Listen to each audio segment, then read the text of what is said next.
চাই না। আমরা এই আজাদী বাংলাদেশে যে বাংলাদেশকে কিভাবে করতে পেরেছি সেই বাংলাদেশে আমরা আগ্রহ থাকা চাই। এই শ্রেণীর ভিতরে যারা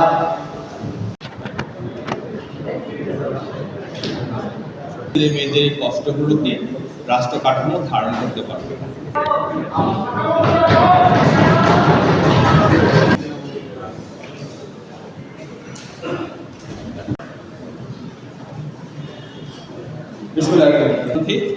অধ্যাপক doctor Ali Riaz sir and good afternoon. ওইভাবে সম্ভব আমাদের ছেলেমেয়েরা তাদের দেখতে পাচ্ছি সেটা আমাদের সবার দুর্নীতি ক্রমবর্ধমান আক্রমণগত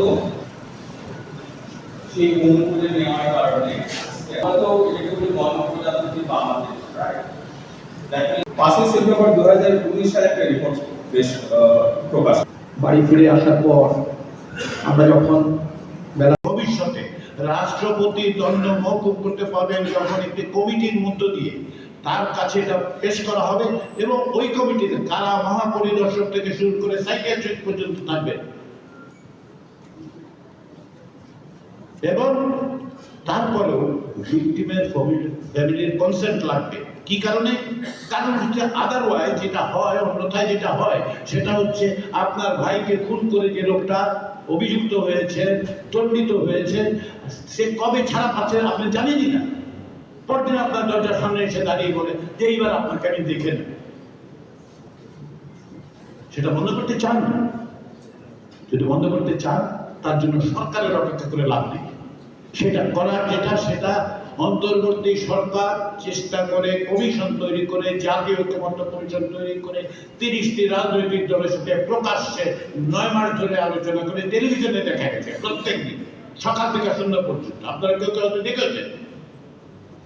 অত্যন্ত ধৈর্যের সাথে প্রত্যেকটা রাজনৈতিক দল আন্তরিকভাবে আলোচনা করে এই জায়গায় এসেছে যে রাষ্ট্রপতির দণ্ড মওকুফ করার ক্ষেত্রে বিদ্যমান ব্যবস্থা অব্যাহত রাখা যাবে না। রাজনৈতিক দলগুলো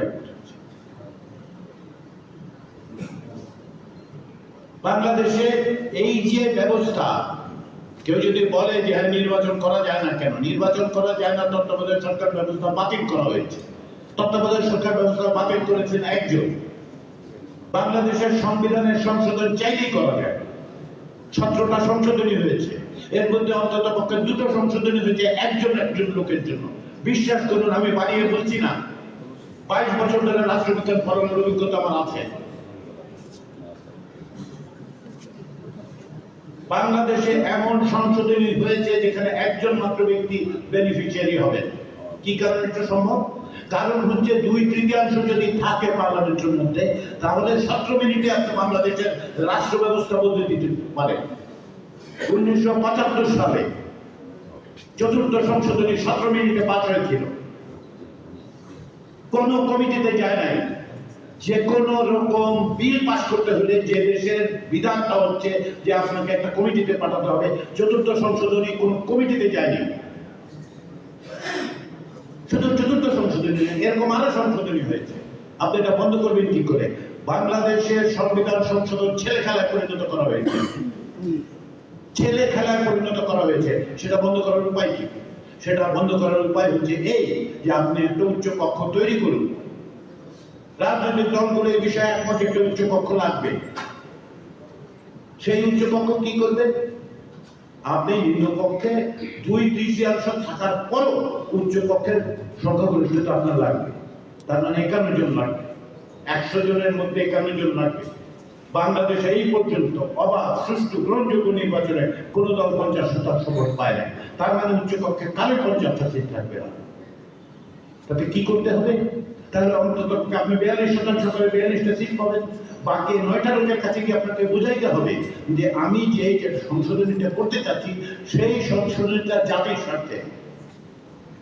আপনি যদি 9টা লোককে বুঝাইতে না পারেন যে এটা জাতির স্বার্থে, আপনি 18 কোটি মানুষকে কি করে বোঝাবেন?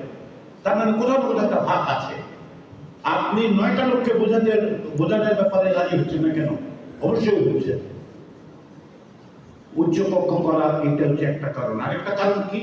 আরেকটা কারণ হচ্ছে বাংলাদেশে এরকম অনেক দল আছে যারা 5% ভোট পায়, 7% ভোট পায়, 3% ভোট পায়। তারা তো বাংলাদেশের মানুষ, নাগরিকরাই তো তাদের ভোট দিচ্ছে। তাদের কণ্ঠস্বরটা কোথায় যায়? নিম্নকক্ষে কি হয়? 32% ভোট পেয়ে 210 আসন গঠন তো করতে।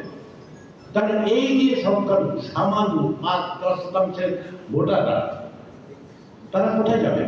তাদের ভয়েসটা কোথায় থাকবে? সেই কারণে বলা হচ্ছে যে সংখ্যানুপাতে, ভোটের সংখ্যানুপাতে উচ্চ কক্ষের লোক থাকে। আপনি বাংলাদেশের সাধারণ মানুষকে সংখ্যানুপাতের এই কঠিন বাক্য বলার দরকার নাই, খুব সহজভাবে বলুন যে আপনি যাকে ভোট দেবেন তাকে ওই জায়গায় কোনো না কোনো ভাবে অ্যাকোমোডেট করার ব্যবস্থা করা হয়েছে। আপনার ভোটের দাম বাড়ানোর ব্যবস্থা করা হয়েছে। আজকে যে অবস্থা, সেই অবস্থায় নিম্নকক্ষে 32% যদি ভাগ হয়ে যায়, 64%, বাকিদের কোনো রিপ্রেজেন্টেশন থাকে না, ওই ভোটের কোনো দাম থাকে না।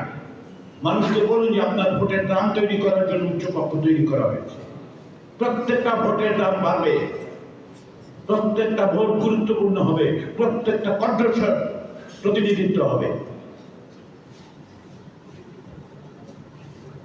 এগুলি সরকারে বলা যায়, এগুলো এমন কিছু জুলাই সনদে নেই যা আপনি সাধারণ মানুষকে বোঝাতে পারবেন না। দেখুন, বাংলাদেশের সংবিধানের মধ্যে ব্যবস্থা করা হয়েছে যে জরুরি অবস্থা জারি করা যাবে। আগে ছিল রাষ্ট্রপতি একাই করতে পারতেন। সকালবেলা উঠে যদি তার কাছে প্রতীয়মান হয় যে দেশে একটা জরুরি অবস্থা হয়েছে, উনি জরুরি অবস্থা করে দিতেন। সেই জায়গায় করা হলো কি না, রাষ্ট্রপতির সাথে প্রধানমন্ত্রী একটা প্রতিষ্ঠা করলেন। সেই সময় আপনার মৌলিক নাগরিক অধিকার, রাইট টু লাইফ, বেঁচে থাকার অধিকার নিয়ে যাওয়া যায়। আইনগতভাবে, সাংবিধানিকভাবে বিদ্যমান সংবিধানের মধ্যে জরুরি অবস্থায় আপনার নাগরিক হিসেবে আপনার জীবনের অধিকার ছিনিয়ে নেওয়ার ব্যবস্থা আছে। জুলাই জাতীয় সনদে বলা হয়েছে যে রাইট টু লাইফ নিয়ে নেওয়া যাবে না। শুধু তাই না, আপনি যদি জরুরি অবস্থা ঘোষণা করতে চান, শুধুমাত্র 2 ব্যক্তি, প্রধানমন্ত্রী এবং রাষ্ট্রপতি মিলে সিদ্ধান্ত নিতে পারবে না, ক্যাবিনেটের সিদ্ধান্ত নিতে হবে। এবং সেখানে সংসদের প্রধান বিরোধী দলের যিনি নেতা বা নেত্রী, তিনি বা তার প্রতিনিধিকে উপস্থিত রাখতে হবে। তার মানে হচ্ছে জরুরি অবস্থা জারি করে অকস্মাৎ আপনাকে বিচার বহির্ভূতভাবে হত্যার দায় সরকারকে নিতে হবে।